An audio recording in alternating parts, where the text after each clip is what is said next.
राम राम भाई जी। हम कहा का पोजीशन है? बढ़िया। और सुनो, कम से कम चैनल का 45 सेकंड जरूर देखा करो। 1 मिनट ना देख लो, मान लो खुली का गलती से, तो 45 सेकंड का ही बहुत मेहनत लागत है। समझ रहे हो ना? हाँ, तो यही लिए। और सुनो, पढ़ाई शुरू कर दो। यह पढ़ाई का समय है, ठीक है?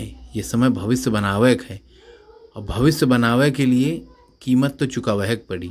ठीक है? कहीं का नहीं अच्छा लागत की वेब सीरीज देखी, ठीक है, फेसबुक चलाई, यह सब चलाई, लेकिन पढ़ाई में खूब मन लागत का। इसलिए पढ़ाई भी करो, थोड़े दिन कर लो मेहनत। कौन हुआ तुम कहा कि कही रहा 10 साल का रख है? ठीक है, एक बार में दबा के 3-4 महीना कर लो, पेट में फाइनल करो अपन सिलेक्शन। देखो भैया, समय न बर्बाद करो। ठीक है? देखो, यदि किसी वस्तु की चाल आधी कर दे हो तो गतिज ऊर्जा का हो जाए। तो गतिज ऊर्जा का फार्मूला बचपन से पढ़े हो, हाफ एम बी स्क्वायर का होता है, हाफ एम बी स्क्वायर। अब देखो, ये तो मास वैल्यू तो चेंजमेंट नहीं हो, जीवन में पढ़े हो ये मास कभी चेंज, तो वी का हो जाता। मान लो वी कितना है, वी का मान मान लो 2 है, और स्क्वायर करी हो तो कितना हो जाए 4। अब का कहो, चाल आधी कही दो तो 2 के आधी का हुई 1, और 1 का स्क्वायर का हो जाए 1 है रही। 1 का स्क्वायर 1 तो कितनी हो गए, 1/4 हो गए कि नहीं हो गए, 1/4 रह जाती है, मतलब आधी कर दो चाल है तो ये हो जाए। ठीक है, बात समझ में आए? अब ला देखो, जी का मान क्या होता है, जी का मान क्या होता है, जी मतलब गुरुत्वीय त्वरण का। तो ये पृथ्वी में कितना 9.8 मीटर प्रति सेकेंड स्क्वायर। बात समझ में आ गए कि नहीं आ गए? इतना होते हैं। अब देखो, एक और समझ लो, विश्वत रेखा का हमका पृथ्वी कैसी है। अब हो तो गोल नहीं है, लेकिन तब भी समझ लो ऐसे अंडा के आकार के ऐसे। अब यह होगा विश्वत रेखा, जिसे कहा इक्वेटर, अंग्रेजी में कहा इक्वेटर। यहाँ पे जी का मान का होता है, न्यूनतम होता है। यहाँ का जी का मान का होता है, न्यूनतम होता है।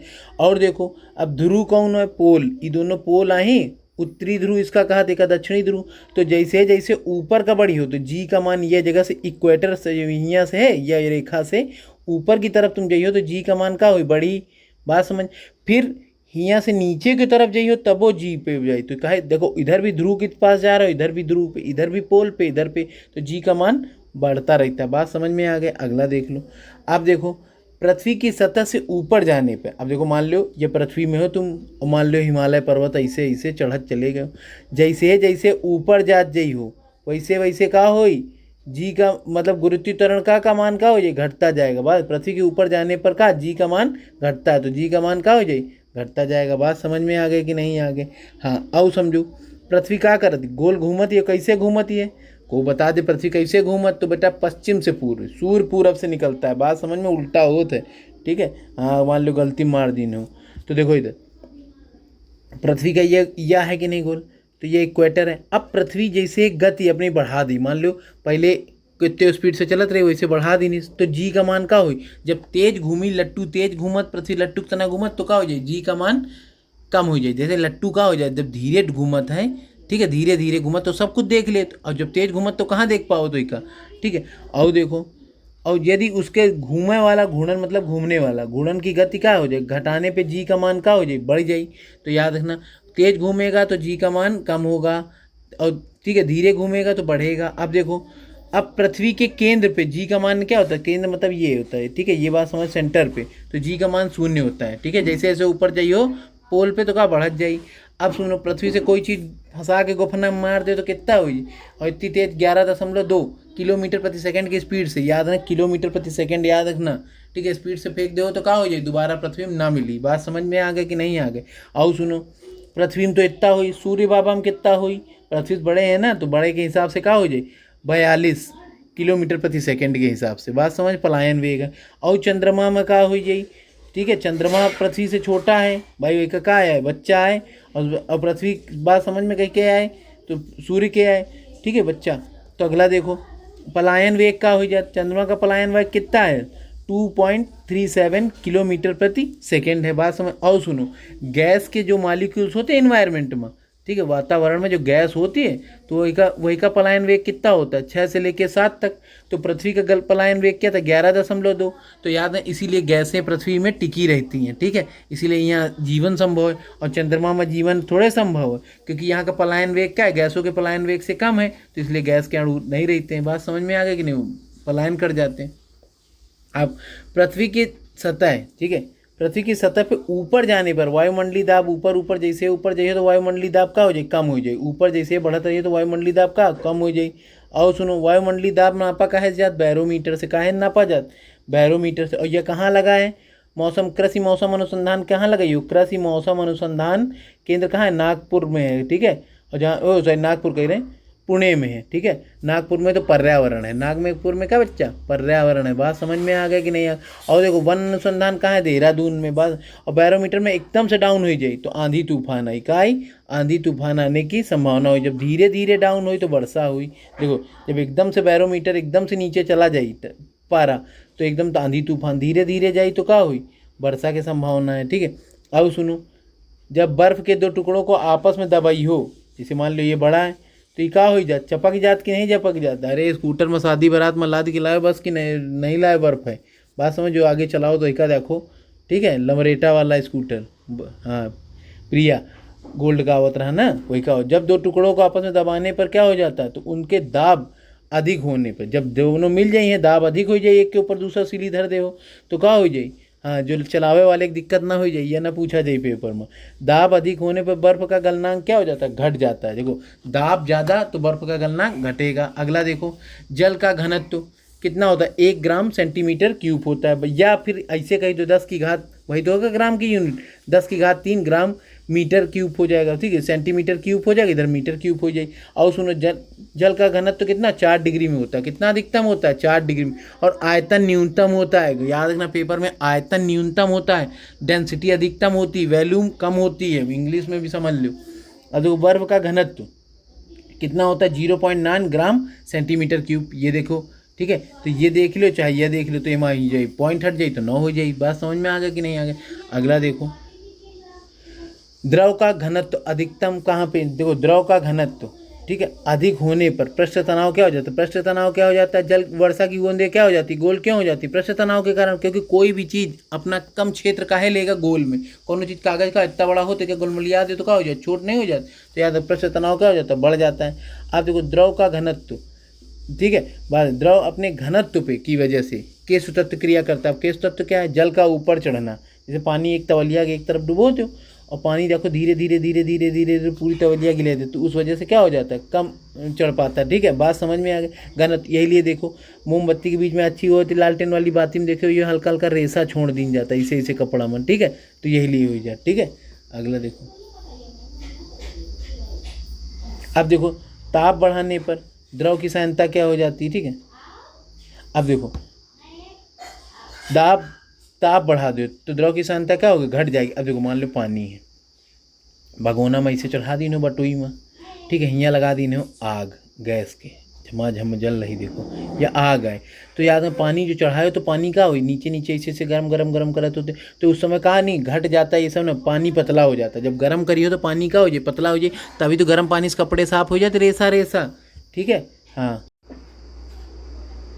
ताप बढ़ाने पर गैसों की साम्यता का हो जाए, जैसे ताप बढ़ा दे, देखो एक प्रकार ये मान लो गैस आए, ठीक है, यहाँ सब का हो आगी कमरा में लग गए, कमरा में आगी लग जाई तो एकदम का हो जाए। देखो ये पिक्चर में देखा तो अमिताभ बच्चन कूद के हीरोइन को बचा लावत रहे, तो काहे उनका गर्दन पकड़े लगा सबसे पहले, काहे काहे कि क्या हो जाए? गैस की सान्यता का हो जाती? बढ़ जाती। तो सान्यता मतलब गैस वहाँ से का हो जाती? हटे लागत है, इस वजह से गैस हटने लगती है, तो वहाँ का ऑक्सीजन की का कमी हो जाती ना कमरा, तो भाव का अभी अंगीठी जला दो गर्मी के दिन में, तो देखो यहाँ उमस लागे लगी, ठीक है, उस वजह से। अब देखो, आंधी आने पर छप्पर का हो जाता है, ठीक है, उड़ जाता है, छप्पर का हो जाता है? उड़ जाता है। अब उड़ी जाती है तो सबका पता है, मैं कौन रॉकेट साइंस बता रहे हो हम, का देखो सुनो, ऊपर का वायुमंडलीय दाब, ऊपर का वायुमंडलीय दाब, ठीक है, जो गैस मतलब ये मान लो आंधी है, ठीक है, छपरा है, चार रख दो, ये छपरा है, छपरा में जब हियाँ का वायुमंडलीय दाब और ऊपर का वायुमंडलीय दाब दोनों बराबर हो जाए, बाहर का और अंदर का, तो तीन का हो जाए उड़ जात, काहे की वजह से? बर्नौली के प्रमेय से। बात समझ में? यंग प्रत्यास्था गुणांक का एसआई मात्रक क्या है? तो न्यूटन प्रति मीटर स्क्वायर। याद रखना, यंग प्रत्यास्था का गुणांक क्या होता है? और यंग प्रत्यास्था की बीमा का को बीमा का आया है, तो बीमा इसे एम एल की पावर -1 और T2, ठीक है, बात M L T minus T और इंटू क्या 2 हो जाएगा। बात समझ में आएगी? अब देखो एक बात समझो, झूला झूल रही है, झूला झूल रही लड़की, बात समझ में आ गई कि नहीं आ गई? यदि झूला झूल रही लड़की ऐसे झूल रही मान लो, ठीक है, तो याद रखना यदि वह झूलत झूलत खड़ी हो जाई तो ऑक्सीजन ज़्यादा रोकी ना। मान लो पटरा में बैठी है तो ऑक्सीजन ज़्यादा मतलब ऑक्सीजन कह रहे वह मतलब जो हवा आई वही का मतलब ज़्यादा करी तो झूला झूला का हो जाए धीरे हो जाए। बात समझ में आ जाए कि नहीं। अरे बाइक में वो लाद के चलो पट ऊपर रख ले फोल्डिंग तो रख के पकड़ो तो क्या हो जाता। देखो बाइक में कितनी पीछे वाले ताकत लगाता है, चाहे 3 लोग बैठ जाए उतनी दिक्कत ना हुई, ठीक है। और देखो झूला झूलते हुए व्यक्ति दूसरी आके बैठ जाए तो कोई दिक्कत नहीं, बगल में बैठ जाए, क्योंकि क्या हो जाएगा हवा का प्रेशर ज़्यादा ना रुकी, बगल में बैठे थे खड़े हुए से प्रेशर ज़्यादा होता है। बात समझ, इस वजह से तो मतलब क्या हो जाता है घट जाती है। और इसमें क्या अपरिवर्तित रहता है, यानी कई दिनों के धीरे हो जाए झूला, अपन हुआ रॉकेट साइंस लगा दो, ठीक है। अब देखो वायु में ध्वनि की तरंग दैर्ध्य कैसी होती है, अनुदैर्ध्य, याद रखना किनके ऊपर अनुदैर्ध्य, या देखो ऐसे लिखी हुई मात्रा तो अनुदैर्ध्य हो जाए, ठीक है। और देखो अनुदैर्ध्य के लिए माध्यम की जरूरत है, ऐसे ऐसे चलिए माध्यम की जरूरत होती है। और नॉर्मल का हो जाती जो प्रकाश वाली चाल का हो जाती सीधा आ जाती तो उनको बोलते हैं अनुप्रस्थ। बात समझ में आ गया, अनुप्रस्थ तरंगे, ठीक है। अब देखो सबसे अधिक वेग काहे में होता है, इस्पात में, इस्पात मतलब ठोस लोहे में। ध्वनि का वेग सबसे अधिक क्या होता है, इस्पात या लोहे में, ठीक है। बात समझ में आ गया कि नहीं, ठोस में। पराश्रव्य तरंगे 20 से 20,000 हर्ट्ज की, सॉरी 20,000, देखो तरंगे कितनी होती है पहले समझ लो, हम सीधे समझ देखो 20,000 हर्ट्ज से लेके, ठीक है, 20 से लेके 20,000 हर्ट्ज तक, हर्ट्ज होती तरंगे। यही के बीच में क्या हुई, ये श्रव्य, इसका क्या कहा जाए श्रव्य। और यही से नीचे तो अश्रव्य का हो जाए, अब नहीं सुनाई दे रहा। और यही से ऊपर का हो ये बहुत होगा ना तो पराश्रव्य का हो जाए, पराश्रव्य। अब देखो कैसे याद कराई, पराश्रव्य तरंगे का है 20,000 हर्ट्ज से अधिक, ठीक। अश्रव्य अब नहीं सुनाई दे रहा तो 20 हर्ट्ज से कम। बात समझ में आ गई कि नहीं। इसके बाद सुनने के लिए, ठीक है, बात समझो, प्रतिध्वनि सुनने के लिए आप कितने मीटर खड़े हो, 17 मीटर, कम से कम 17 मीटर। और देखने के लिए 25 सेंटीमीटर है, ठीक है। कोई वस्तु 25 सेंटीमीटर के बाद दिखाई दे तो एकदम आँख के पास थोड़े घुसेड़ दो, ठीक है। अब ध्वनि का वेग अधिकतम, देखो ध्वनि का वेग का मान सबसे कम किस में होता है, गैसों में। तो गैसों में कितना, वायु में कितना 332, ठीक है, मीटर प्रति सेकेंड, ठीक है। बात समझ में आ गई कि नहीं। और सबसे ज़्यादा एल्युमिनियम में, निर्वात में 0 हो जाए। ध्वनि में, ठीक है, जैसे वायु में है ध्वनि का वेग, ठीक है, बात बना जैसे, रुको 1 मिनट पेन ले लीजिए ना। हाँ, वायु में ध्वनि का वेग तापमान के घटाने से, देखो टेम्परेचर घट जाए तो घट जाए और तापमान के बढ़ाने से बढ़ जाए, ठीक है। 1 किलो कैलोरी ऊष्मा कितनी होती भैया, एक तमाचा खा लो पता चल जाए, ठीक है। 4.2 × 10⁻²⁵ जूल। बात समझ में आ गई कि नहीं आ गई। सबसे ज़्यादा एनर्जी जानत क्या, लड़ाई खराब होती, हाँ नहीं लड़के देख लो 10 मिनट में हार जाते इंसान, हाफ है लागत। मानव शरीर का टेम्परेचर कितना होना चाहिए, डिग्री सेल्सियस कितना होना चाहिए 37, फ़ारेनहाइट में 98.6 होना चाहिए, ठीक है। और सुनो डिग्री सेल्सियस में खाना 0 से लेकर 100 तक हो जाता है। तो 0 डिग्री में कोई चीज़ जम जाती है, 100 डिग्री में क्या हो जाती, उबल जाती। फ़ारेनहाइट में का 32 डिग्री में कोई जम जाती, 32 फ़ारेनहाइट में कोई चीज़ जम जाती और कितना 212 में उबल जाते हो। एमा कितने खाना होती 180, एमा कितना 0 से लेकर 100 बता दो, ठीक है। अगला देख लो, विशिष्ट ऊष्मा का SI मात्रक क्या होता है, जूल किलोग्राम कैलोरी। ये चाहे देखो विशिष्ट ऊष्मा क्या हो जाती है भैया, विशिष्ट SI यूनिट देखना तो जूल या किलोग्राम या केल्विन, ये दोनों में कोई मात्रा का पता। गुप्त ऊष्मा का SI मतलब जूल प्रति किलोग्राम, ठीक है, जूल प्रति किलोग्राम। बात समझ में आ गई कि नहीं आ गई।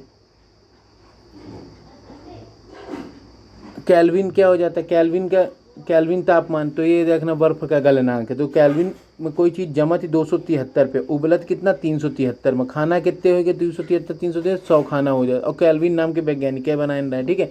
और सुनो मान लो झरना है, ठीक है, जैसे ये पहाड़ है, ठीक है, यहाँ से पानी गिर रहा है तो पानी जब नीचे गिरी तो क्या हो जाए एकदम गर्माहटा आ जाए, ठीक है।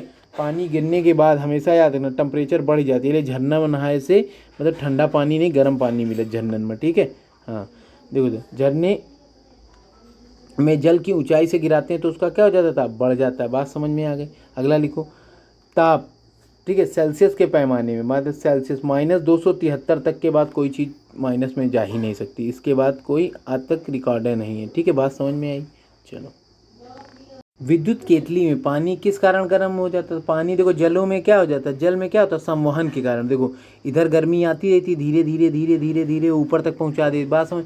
और सुनो सारे द्रव क्या हो जाते नीचे से जमत, केवल जो मतलब पानी है वो ऊपर से जमत, तभी तो मछलियाँ जिंदा रहती हैं। बात और घी तेल का हो जाए नीचे से जामती हैं, ठीक है। अगला देखो बोलोमीटर क्या है, अभी पढ़ के आए, एक यंत्र होता है जो ऊष्मीय विकिरण को नाप देता है, ठीक है। बोलोमीटर क्या होता है, ऊष्मीय विकिरण के लिए, ठीक है। अब देखो ऊर्ध्वपातन क्या होता है, ये समझ लो। मान लो ये कपूर है थोड़ी देर के लिए, ठीक है, और ये उड़ीगा, कपूर का हो, ये उड़ीगा, कपूर की डिब्बी को इधर दी। तो बात है ऊर्ध्वपातन, जब कोई ठोस, कपूर ठोस होता है, ठोस द्रव में ना बदले, कहाँ ना बदले, द्रव में ना बदले, और सीधा काहे में बदल जाए, गैस में, ठीक है। तो उसे कहते हैं ठोस और क्या हो जाएगा, गैस के बीच की कड़ी को ऊर्ध्वपातन कहते हैं। बात समझ में आ गई। देखो जब ठोस पदार्थ बिना द्रव में बदले सीधे वाष्प की अवस्था में, उसे क्या है, ऊर्ध्वपातन, ठीक है। बात समझ में। गलनांक क्या है, अब वो गलनांक क्या है, देखो जिस ताप पर, ठीक है, ठीक है, ठोस ऊष्मा पाकर द्रव हो जाए, तो देखो इसमें गैस वैस का कोई जिंदा नहीं। जैसे क्या होगा, बर्फ़ का हो जाए, एकदम से बाहर रख दे फ्रिज से बर्फ़ केतली निकाल के, तो क्या हो जाए, वो पानी बन जाए, तो क्या हो जाए, पहले रही ठोस, बात समझ में आ गई, फिर द्रव में, तो गलनांक में हो जाता है, मेल्टिंग पॉइंट। अब देखो क्वथनांक क्या हो जाता है, जिस ताप पर, क्वथनांक क्या होता है, मान लो बटोरिया में पानी है, ठीक है। अब इसमें क्या होता है, ठोस ओस नहीं बनता, पानी क्या है, द्रव है, तो द्रव्य क्या हो जाता है, द्रव से क्या हो जाता है, ठीक है, ये ऊपर जाके क्या हो जाती है, गैस हो जाता है, ठीक है। द्रव क्या हो जाता है, गैस में परिवर्तित, तो उसे कहते हैं क्वथनांक। बात समझ में आ गई कि नहीं आ गई। गलनांक में क्या हो जाता है, अब देखो ऊर्ध्वपातन में सीधा ठोस से कहाँ चला जाता है, गैस में, और गलनांक में क्या हो जाता है, ठोस से क्या हो जाता है, ठीक है, गलनांक में क्या हो जाता है, ठोस से क्या हो जाता है, सीधा द्रव बन जाता है, ठीक है, द्रव बन जाता है। उसके बाद द्रव से सीधा कहाँ बन जाए, ऊष्मा बन जाए, तो उसका क्वथनांक हो जाएगा, ठीक है। पानी का क्वथनांक होता है ना। अब देखो द्रव से वाष्प, सीधा द्रव से वाष्प बनने की अवस्था, द्रव है मान लो पानी है, सीधा वाष्प बन गया, ठीक है, तो उसे क्या कहेंगे, वाष्पन विधि। बात समझ में आई। अब देखो ठोस से द्रव, ठोस से अभी पढ़ के आया, द्रव बदलने की अवस्था क्या, गलनांक हो जाती है, ठीक है। दाब बढ़ाने पर, दाब बढ़ा दे हो, तो अभी पढ़ के आओ, ठीक है, दाब बढ़ा दे हो जब एकदम प्रेशर, तो द्रव का क्वथनांक क्या हो जाएगा, बढ़ेगा। भाई दाब ज़्यादा पड़ने पर जल क्या हो जाता है, उबलता मतलब कुकर प्रेशर में इसी वजह से तो हो जाता है, क्योंकि पानी उबले लगा, तो ऊष्मा पाक एकदम से आसानी से जल्दी खाना बन जाता है। अब देखो तेज हवा वाली रात में ओस नहीं आती, क्यों, क्योंकि वेपराइजेशन प्रोसेस हो जाता है, जो नमी होती है वो मतलब क्या हो जाता है, हवाएं मतलब वाष्पित कर लेती हैं, ठीक है। अब कपूर क्या अभी बता के आए, ऊर्ध्वपातन के द्वारा नियम बताया है, ठीक है। अब देखो बर्फ की गलनांक की गुप्त ऊष्मा क्या होता है, 80 किलो कैलोरी, ठीक है। उसके बाद वाष्प की क्या हो जाएगी, तो वाष्प गैस की देखो द्रव ठोस गलनांक ये हो जाता है, और वाष्प की थोड़ा ज़्यादा हो जाता है, ठीक है, तो 556, ठीक है, किलो कैलोरी ग्राम। अगला देखो रेफ्रिजरेटर में थर्मामीटर, देखो रेफ्रिजरेटर और में, ठीक है, थर्मोस्टेट का काम क्या है, देखो रेफ्रिजरेटर का काम क्या है, फ्रिज के अंदर का 4 डिग्री टेम्परेचर बनाए रखना है, और 4 डिग्री जैसे ही ऊपर पहुंचता है तो कंप्रेसर चलना शुरू हो जाता है। कभी कभी देखो फ्रिज के किनारे की आवाज़ आने लगती, फिर 4 आ जाता है तो फिर बैठ जाता है, फिर जैसे 4 के ऊपर जाता है टेम्परेचर तो फिर डाउन हो जाता है, ठीक है। बात समझ में आ गई। अब देखो प्रकाश की तरंग दैर्घ्य, ठीक है, प्रकाश की तरंग दैर्घ्य किस पर नहीं, अनुप्रस्थ तरंगे होती है, ठीक है। प्रकाश की तरंग किस प्रकार की तरंग है, अनुप्रस्थ तरंगे। हमने कहा अनुप्रस्थ तरंगों को माध्यम की जरूरत नहीं होती है, ठीक है। बात और देखो प्रकाश की तरंगों के रूप में, हाइगेंस कहीं नहीं, तरंग के रूप में, प्रकाश क्या था, तरंग के रूप में, जैसे किरणें आती तो ये है, ये किरणें बिखर के जाती हैं, लेकिन आइंस्टीन ने कहा था कणिकाएं कहा था, आइंस्टीन ने फोटो बंडल कहा था और न्यूटन ने कणिका कहा था। आइंस्टीन ने क्या कहा था, फोटो बंडल और न्यूटन ने कहा था कणिका का नियम, ठीक है। अब देखो प्रकाश एक प्रकार के विद्युत चुंबकीय तरंगे, ये सब प्रकाश इलेक्ट्रोमैग्नेटिक वेव है। ये कौन था, मैक्सवेल, वही मैक्सवेल चक्का चौका कुमार ऑस्ट्रेलिया वाले, हाँ, ठीक है। किसने सर्वप्रथम यह लिखा था कि प्रकाश तरंगों में क्या हो जाए, विवर्तन, और क्या रिफ्लेक्ट तो क्या हो जाते हैं, ठीक है। ग्रोमाल्डी ने कहा था, किसने कहा था, ग्रोमाल्डी ने। प्रकाश के विद्युत प्रभाव का प्रतिपादन किसने किया था, विद्युत प्रभाव के रूप में आइंस्टीन ने E बराबर MC से फोटोसिंथेसिस प्लेट का रिसर्च किया था। तो याद रखना। वीडियो अच्छा लगा हो तो लाइक करो, सब्सक्राइब करो, शेयर करो।